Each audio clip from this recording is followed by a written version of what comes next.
Vaya conmigo, por favor, a Primera de Crónicas, capítulo 4, versos 9 al 10. Primera de Crónicas, capítulo 4, versos 9 al 10. Yo sé que más de uno de ustedes vinieron este día porque escucharon el llamado de Dios para ustedes y más de uno estaba así,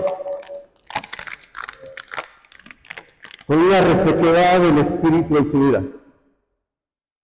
Y si tú viniste con sed, llegaste al lugar indicado. Al lugar donde va a venir agua, donde va a haber una unción que va a cambiar tu vida y la va a transformar. Esta casa es una casa, una nación de gloria. Este es un lugar donde la presencia de Dios se manifiesta, a donde hay una unción que se mueve para transformar, y bien decir nadie, transformar destinos. Una palabra profética que puede abrir la tierra y transformarla, no importa cuán seca esté. Dios te trajo aquí. Primera de Crónicas, capítulo 9, 4, versos 9 al 10 dice: y Jabes fue más ilustre que sus hermanos, al cual su madre llamó Jabes, diciendo: por cuanto lo di a luz con dolor. E invocó Jabes al Dios de Israel, diciendo: si me dieras bendición y ensancharas mi término, y tu mano estuviera conmigo, y me libraras de mal, para que no me cause dolor. Y Dios hizo que me viniera lo que pidió. Escúchame bien, escucha. La palabra ilustre es una palabra que en el hebreo original proviene de la palabra kabot. Y la palabra kabot es una palabra que significa gloria. Gloria. Y dice en la Escritura que Jabes fue más ilustre. Había una gloria en él moviéndose.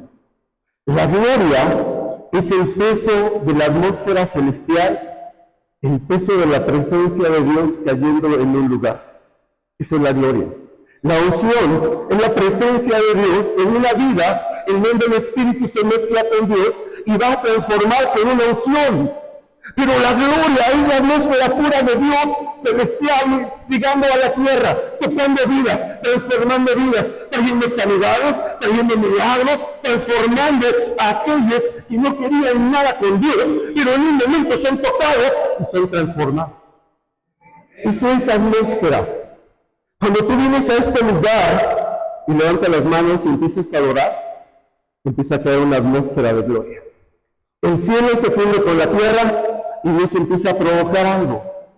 Y Jabes era un hombre que era un provocador de la gloria de Dios. Dice que después él oró y le dijo: si me dieras bendición. La palabra bendición proviene de la palabra hebrea babrak o babrak.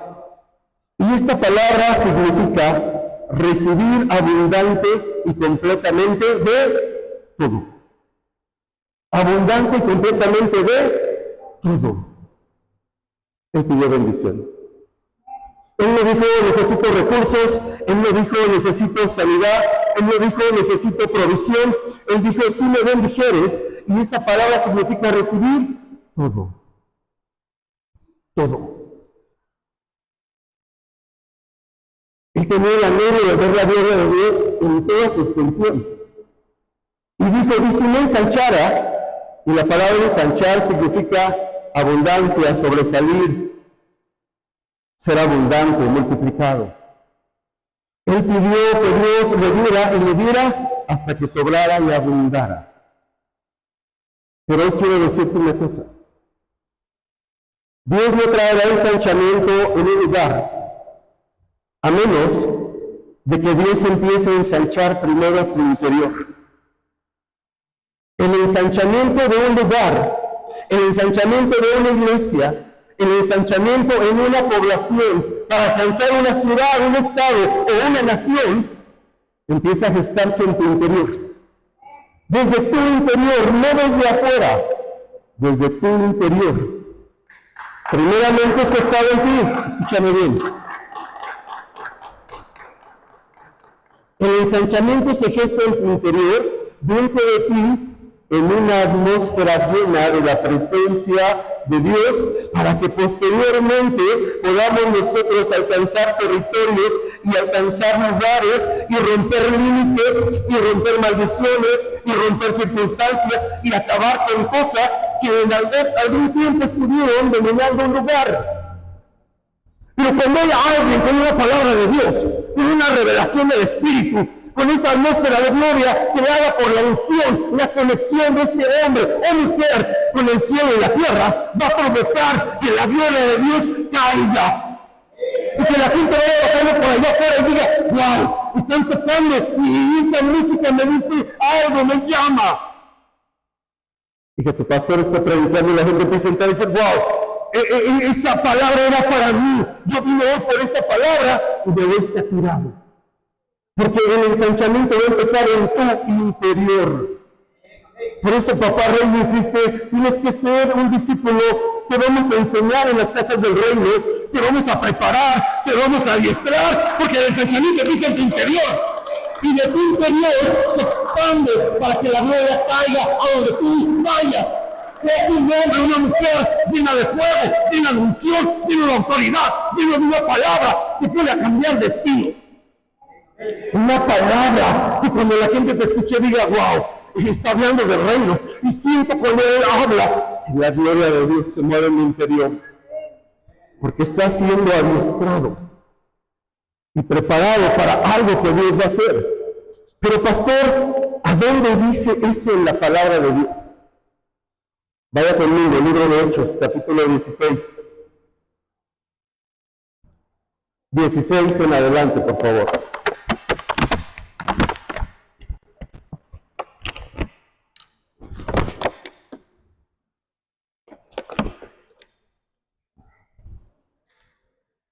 Ya lo tiene. Te lo voy a parafrasear. Dice la Biblia que Pablo y Silas iban a orar. Y cuando iban a orar de una mujer que tenía un espíritu de adivinación, y iba caminando detrás de ellos día y noche, y diciendo, estos hombres son enviados de Dios, escúchenlos. Día y noche. Y llega el momento en el que Pablo se aburre de escuchar ese espíritu inmundo y reprende al espíritu, y la mujer es libre del espíritu, y el señor de ella, el dueño de ella, deja de recibir los recursos que recibía y se enoja.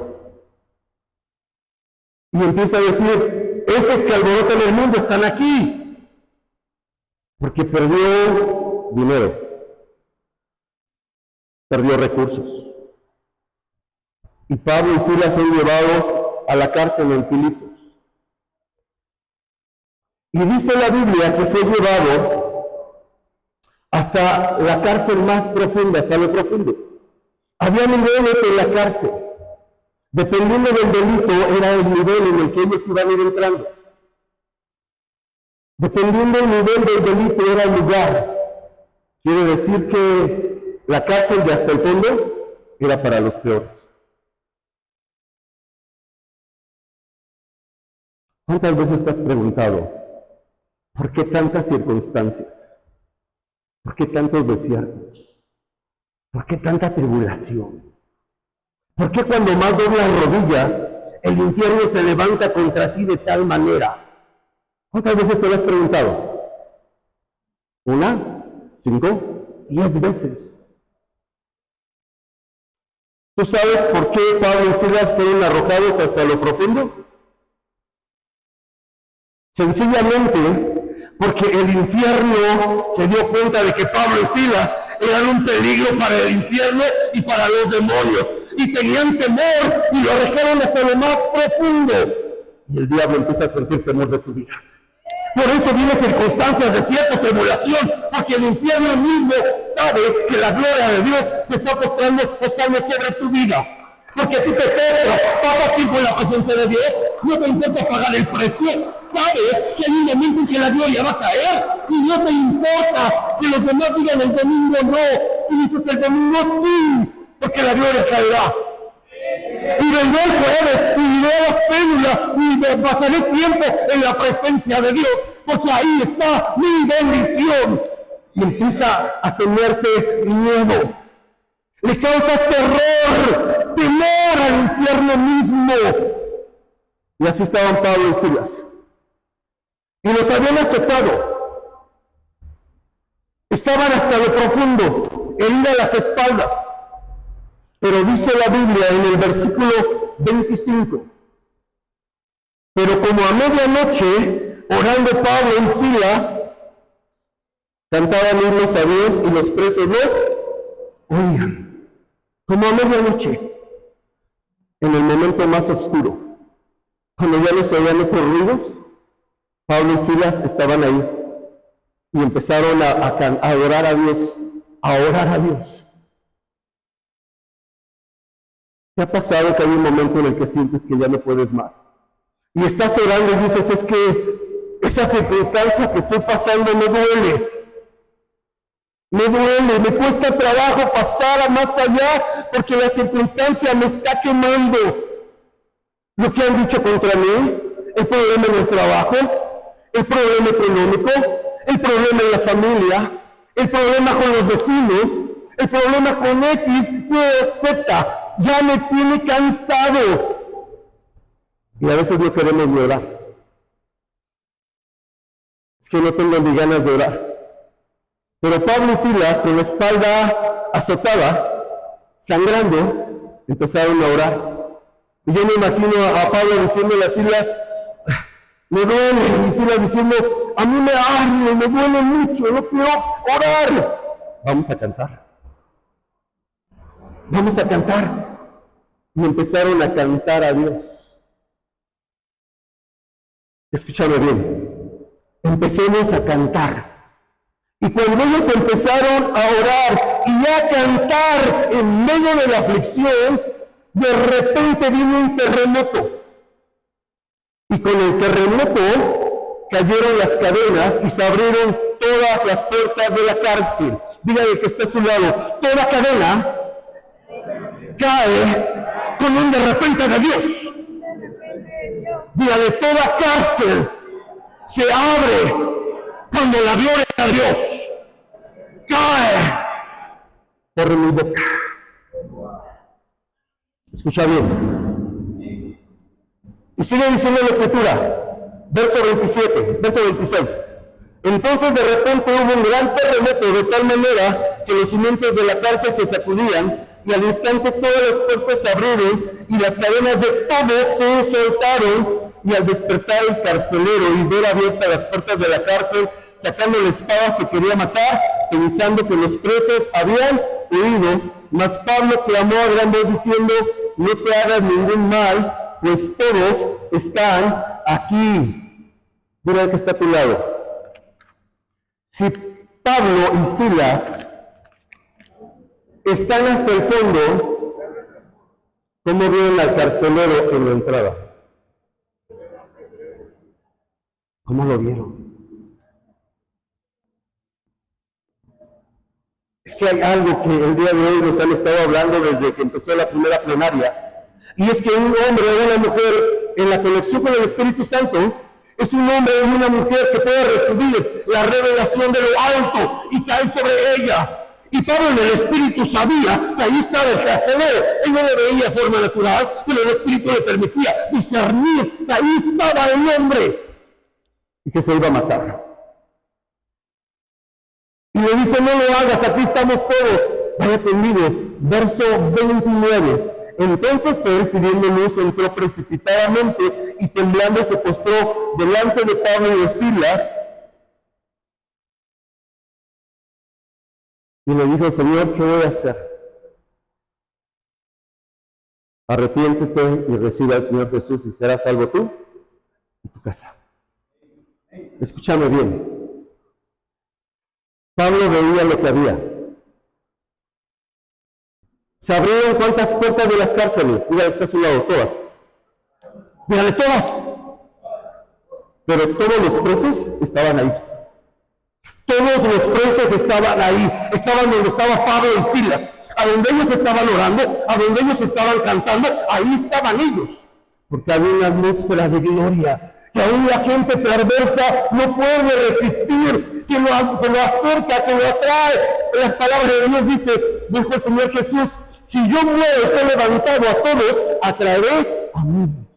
Y la atmósfera de la gloria celestial atrae a la gente, no importa cuál sea su condición. Son atraídos a la presencia de Dios. Y ahí estaban todos. Ahí estaban todos. Déjame preguntarte una cosa. ¿Quién tenía las llaves de las puertas de la prisión? El carcelero. ¿Quién tenía las llaves de la cadena que ataba a cada uno de esos hombres? El carcelero. Pero Pablo y Silas, y te lo voy a cambiar, dígale que está a su lado, Nación Santa Internacional. Dígaselo fuerte, dígale, Nación Santa Internacional. Tiene una llave que no es física. Diga, es la de la alabanza y la adoración. Que abre cualquier puerta, cadena, la derriba, la tira y la abre. Y trae libertad, y trae sanidad a la culpa alrededor. En la gloria de Dios que hay en cada vida, en cada uno de ustedes, en cada caminar, en cada uno que se acerca a orar, a buscar, a clamar. Tú tienes una llave poderosa. No es física, es espiritual. Es espiritual. Y cuando tú oras, cuando tú empiezas a preguntarle a Dios, se empiezan a romper cadenas, a abrir puertas y cerrojos. Y la gloria de Dios se establece sobre tu vida y sobre los demás. ¿A dónde empieza el ensanchamiento? En Pablo y Silas. Y cuando estos hombres son capaces de provocar la gloria de Dios, se expande. Y trae libertad a los que están alrededor de él. Yo te profetizo en el nombre de Jesús. Que cuando tú hables en la gloria de Dios, va a traer la libertad a la gente. Y cuando usted empieza a ministrar y empieza a profetizar a la gente, empieza a predicarle, ellos saldrán libres, se caerán cadenas, saldrán de prisión, serán libres. Libres para la gloria de Dios. Hoy declaramos una nación de hombres y mujeres llenos del fuego del Espíritu. Hombres y mujeres con hambre de la gloria de Dios, hambre de palabra, desesperadamente hambre, una sed del Espíritu, con esa necesidad de levantarte a orar para que la gloria caiga. Nación Santa, un movimiento nacido del corazón de Dios, un movimiento nacido porque somos una generación que tiene frío y anhelamos el fuego de Dios corriendo sobre nosotros. Hambre y sed de la gloria. Queremos ver el fuego de Dios. Queremos ver la potencia de Dios. Y los milagros, las sanidades y los prodigios son la consecuencia solamente. No es lo que buscamos, pero es la consecuencia de lo que nosotros anhelamos, de esa hambre que tenemos. Escúchame bien, quiero profetizarte algo muy especial hoy. Dice la Biblia que el carcelero lo llevó a su casa, en el verso 33 y 34.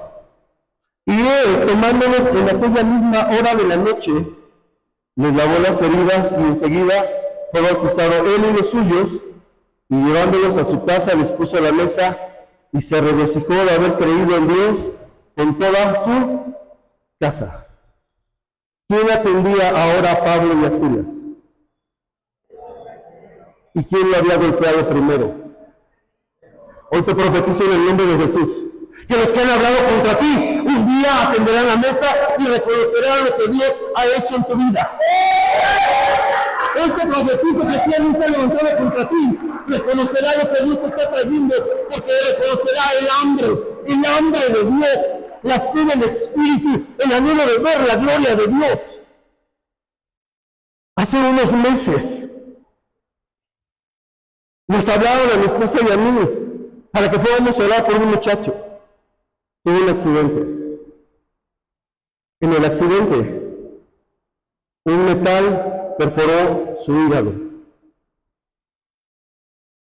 y le despedazó gran parte del hígado.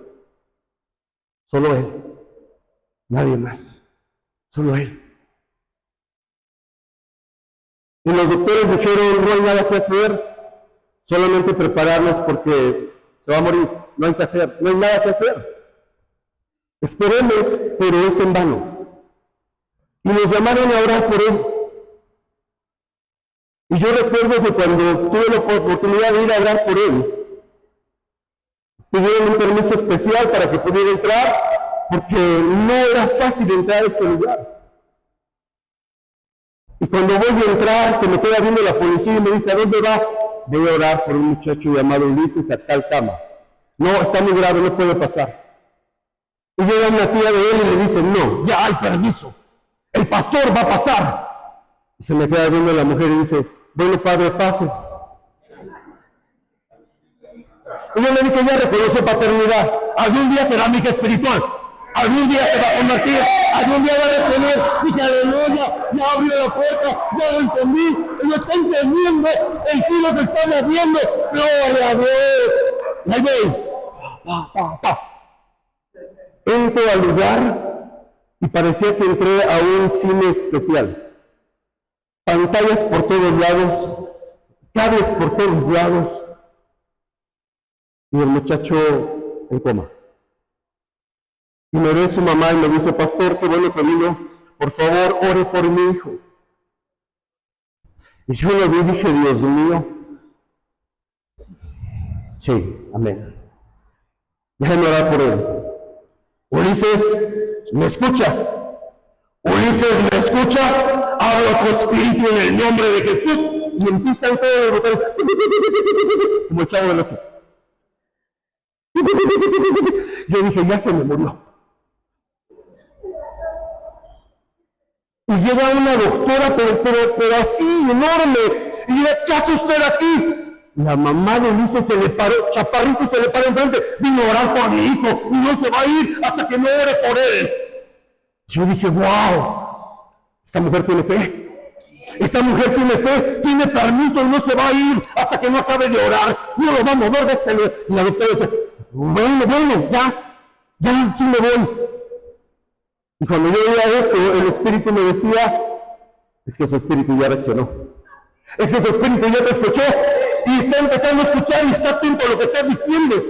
Empiezo a orar, le digo que no está solo, que Dios va a hacer la obra, que le crea a Dios, no a mí, a Dios. Porque Dios va a hacer algo en su vida.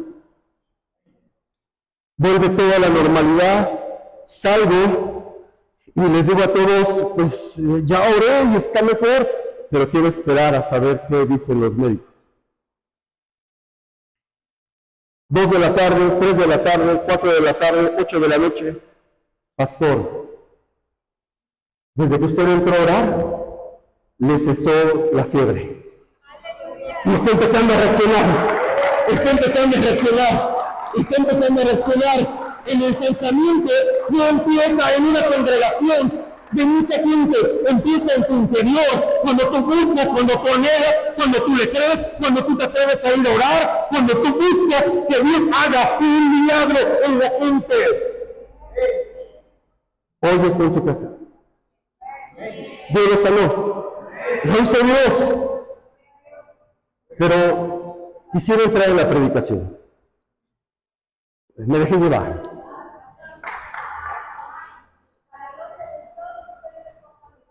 ¡Wow!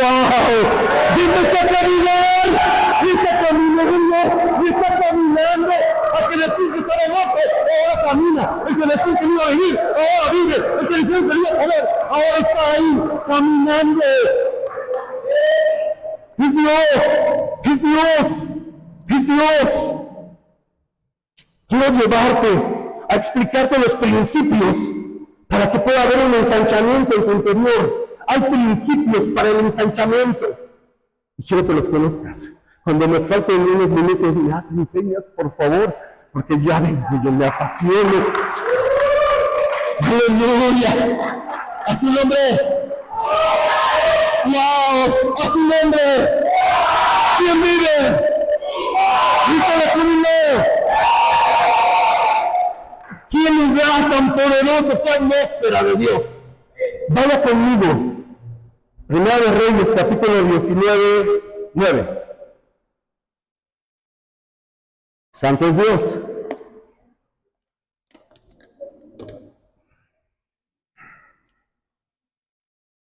El profeta Elías acaba de hacer algo glorioso. El profeta Elías acaba de hacer descender fuego del cielo, que quemó el holocausto, que quemó las piedras y aún lamió el agua que estaba alrededor. Y dice la Biblia que después de esto él oró y los cielos se abrieron y llovió. 3 años y medio sin llover. Y por la palabra del profeta empieza a llover. Pero después de eso se levanta una mujer y le dice: te voy a matar. Y él huye. El hombre al que el Señor había escondido por 3 años y medio, dijo Javier en Senaquerib, con la vida de Sarepta, que nadie lo había encontrado, tuvo miedo y escapó. Y ahora ha buscado a Dios y ahora tiene un encuentro con Dios en una cueva. Y ahí se metió en una cueva, dice la Escritura, donde pasó la noche. Y aquí que vino a él palabra de Jehová, el cual le dijo: ¿qué haces aquí, Elías? Y él respondió: he sentido un vivo celo por Jehová, Dios de los ejércitos, porque los hijos de Israel han dejado tu pacto, han derribado tus altares y han matado a espada a tus profetas, y solo yo he quedado. Y me buscan para quitarme la vida. ¿Qué dijo el profeta Elías? Escucha bien. Él dice: he sentido un vivo celo por Jehová de los ejércitos, porque los hijos de Israel han dejado tu alianza, han derribado tus altares, han matado a espada a los profetas, y solo yo he quedado. Solo yo. Si tú lees en el verso 14, sale otra vez a la presencia de Dios, habiendo cubierto su rostro con su manto, y a la entrada de la cueva tiene un encuentro con Dios y le dice lo mismo: he sentido un vivo celo por Jehová de los ejércitos, porque los hijos de Israel han dejado la alianza, han derribado tus altares y han matado a espada a tus profetas, y solo yo he quedado y me buscan para quitarme la vida. Nuevamente me da el mismo speech. Estoy solo, nadie más busca, me buscan para matarme, estoy solo. Y dice la Escritura que el Señor le dijo: ve, vas a ungir a Jehú, vas a ungir a Eliseo, hijo de Safat, de Abel Mehola, por profeta en tu lugar. Escucha bien esto. ¿Por qué el profeta Elías decía que estaba solo? Porque si tú lees la palabra, vas a encontrar que en el verso 13 del capítulo, verso 3 del capítulo 19, Elías dejó a su sirviente en Beerseba. Y su sirviente, su siervo, no lo siguió. Lo dejó él solo. ¿Qué es Beerseba, pastor? Beerseba es un lugar de pacto, a donde Abraham pactó, porque él había abierto un pozo para que hubiera aguas vivas. Y había sembrado un tamarisco, y ahí había pactado para que ese lugar fuera reconocido como un pozo que él había abierto. Y en ese lugar, el profeta llevó a su siervo y le dijo: me voy a ir hasta el lugar.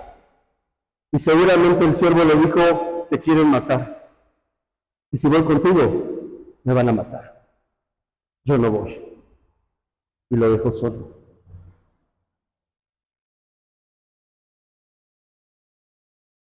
¿Te parece conocida la historia? Parece piedra, pero es maná. En el lugar del pacto, el discípulo dijo: no quiero, tengo temor. Y lo dejó. Y después, él está delante de ellos y dice: estoy solo, nadie está conmigo. Y yo le dice: entonces ve a donde está Eliseo y úngelo.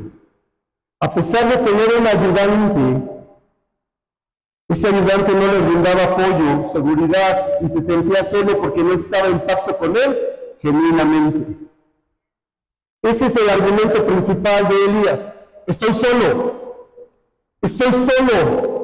Estoy solo yo he quedado y me buscan para quitarme la vida. Los pastores decimos lo que callamos los pastores, ¿verdad? ¿Cuántas veces nos sentimos solos? Parece piedra, pero es maná. Escucha bien. Primera de Reyes, capítulo 19, verso 19, por favor. Y partiendo de ahí, halló a Eliseo, hijo de Safat, que araba con 12 yuntas delante de sí, y él estaba con la duodécima, y pasando Elías delante de él, echó su manto sobre él. Entonces, dejando él los bueyes, corrió en pos de Elías y dijo: te ruego que me dejes besar a mi padre y a mi madre, y luego te seguiré. Y él dijo: vuelve, que te he hecho. Escucha bien, quiero darte la dimensión profética de esto. Dice la Biblia que el profeta Eliseo estaba arando la tierra con 12 yuntas, ¿amén? Para aquellos que crecimos en un lugar donde hay tierras y hay siembra, sabemos que una yunta es un artefacto de madera que lleva 2 bueyes y lleva una especie de metales que van metiéndose a la tierra para irla levantando e irla limpiando. Un arado. Gracias. Todos sabemos que así es. Pero escúchame bien, porque hay una dimensión en esto. 12 yuntas. 12 significa propósito. Propósito. 12 meses del año, 12 tribus de Israel, 12 apóstoles. 12 representa propósito de Dios. Si tú vas en la Biblia y lees en Génesis 29, verso 7, no te lo voy a leer porque nos vamos a llevar mucho tiempo y no lo tenemos. Dice la Biblia que Jacob está huyendo de su hermano. Y al ir huyendo de su hermano, él ya pasó por donde está, ya él pasó por donde está la presencia de Dios, ya hizo un pacto con Dios, y él llega a donde va a encontrar a su esposa. Y él ve a la que va a ser su esposa con las orejas. Y cuando él la ve, él le dice: oye, ¿y por qué no le das de beber a tus ovejas? Y le dicen: ¿qué crees? No podemos hasta que se junten todos los pastores, diga que está a su lado, todos los pastores, para remover la piedra. Porque la piedra medía 12 metros de ancho. Y tenían que estar todos para moverla. Pero dice la Biblia que cuando vio el profeta a la que iba a ser su esposa, él vio la palabra hebrea para mujer, es una palabra que significa propósito. Y él miró el propósito de Dios y el propósito lo habilitó para poder mover la piedra. Cuando tú encuentras propósito de Dios, puedes mover multitud de cosas. Escúchame bien. Regresemos al profeta con una yunta. Al profeta tratando de abrir la tierra en surcos, pero no se podía. Y pidió otra yunta. Y no se movía, no se abría la tierra, porque no había llovido 3 años y medio, y la tierra estaba dura, y no había agua, y no era posible. Escúchame bien. Hasta que se juntaron las 12 yuntas. Entonces pudo agarrar la tierra y abrirla. 12 yuntas representan 24 bueyes. Y el número 24 es un número que trae bendición. ¿A qué edad recuerdas tú que fue llamado Abraham para servir a Dios? A los 75 años. ¿Sabes tú a qué edad el Señor lo visitó y le dijo: vas a tener un hijo? A los 99 años. 24 años después, Dios le dijo: vas a tener a tu descendencia. y él recibió la promesa. Escúchame bien, porque 24 representa el cumplimiento de la promesa. 24 ancianos en el cielo, y él recibe la promesa y recibe la bendición. Y este hombre, dice la Biblia, que estaba arando, empezó a servir al profeta. ¿Cuántos discípulos llegó a tener el profeta Elías? 2 que lo seguían, y 50 de los profetas que estaban cerca de ellos cuando Elías iba a ser levantado. 50. ¿Cuántos discípulos llegó a tener Eliseo? 100 de la escuela de los profetas. Una doble porción. ¿Por qué el profeta tuvo una doble porción mayor a la del profeta Elías? Y Elías era el nombre de Dios. Porque el profeta Eliseo era un hombre que tenía paternidad, que le dijo: espera, me despediré de papá y mamá y vendré y te serviré. Era un hombre que tenía paternidad, era un hombre que ejercía paternidad, era un hombre que buscaba la paternidad, no solamente la bendición, no solamente la provisión, era un hombre con paternidad. Y quiero hablarte un poco acerca de esto. Préstame la botella vacía, ¿no? Esta. Ya, gracias. Escucha bien. Muchas veces nosotros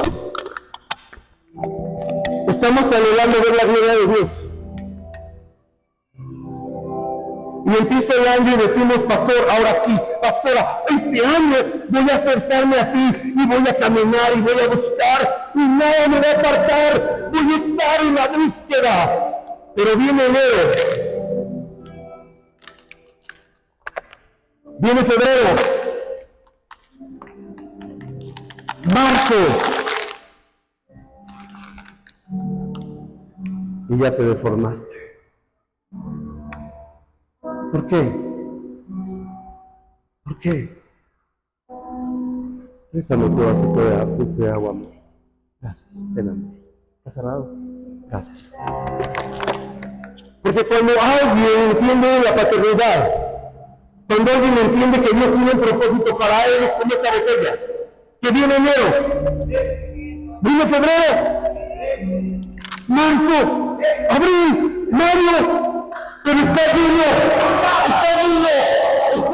tiene hambre y sed, no se vació, no se deformó, tiene hambre, sed, busca la pasión, anhela a Dios. Pero ¿quién es el secreto? El secreto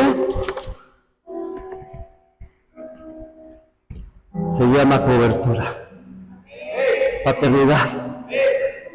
Porque si no te vas a vaciar. Si esta tapita, que tú la puedes ver pequeña, todo se va a vaciar. A menos de que haya una paternidad sobre tu vida, que retenga las circunstancias, que retenga los desiertos, que retenga las tribulaciones, a la que tú vayas y digas: no puedo más, y él te diga: voy a orar por ti. Y detenga todos los embates del infierno contra tu vida, y detenga los ataques del diablo, y te proteja, que te guarde, que ore por ti, que te quiere enseñar, y que a veces tenga que decirte: puedes venir a aprender, puedes venir, cuando tú tengas que tener hambre, estar desesperado por ver la gloria de Dios, y sediento de la presencia del Espíritu, y venir con frío buscando el fuego de Dios. El secreto es tener una paternidad que va a velar por ti en todo tiempo. En todo tiempo.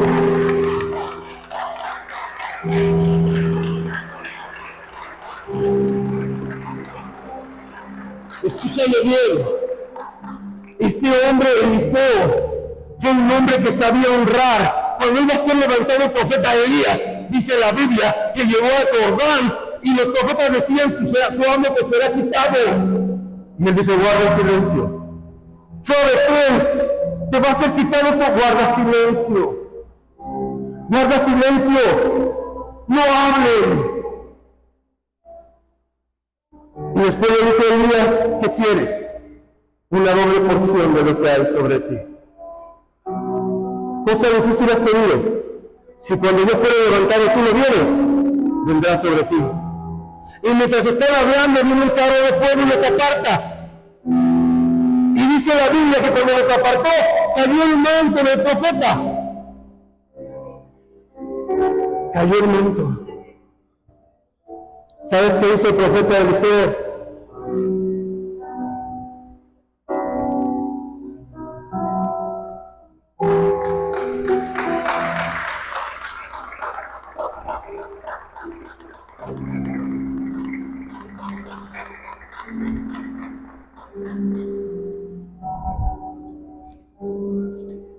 Si tú no eres capaz de dar la unción que te cubre, no serás capaz de recibirla nunca. Tienes que honrar. Tienes que honrar. Tienes que honrar. Porque cuando tú honras el manto que te cubre, la unción de aquel que está sobre ti caerá sobre tu vida. Y verás milagros, y verás señales, y verás prodigios, y la gloria de Dios caerá sobre tu vida. Sobre tu vida. Cuando tú honras, cuando tú amas, cuando tú honras a aquel que te ha cubierto en medio de los desiertos, la unción cae sobre ti. Y milagros, señales y prodigios son solamente manifestaciones de lo que Dios ha hecho sobre tu vida. Yo no sé, en estos 3 años, todos los desiertos que te has pasado, ¿cuántas circunstancias has pasado? Póngase de ti un momento, cierre sus ojos. Gracias.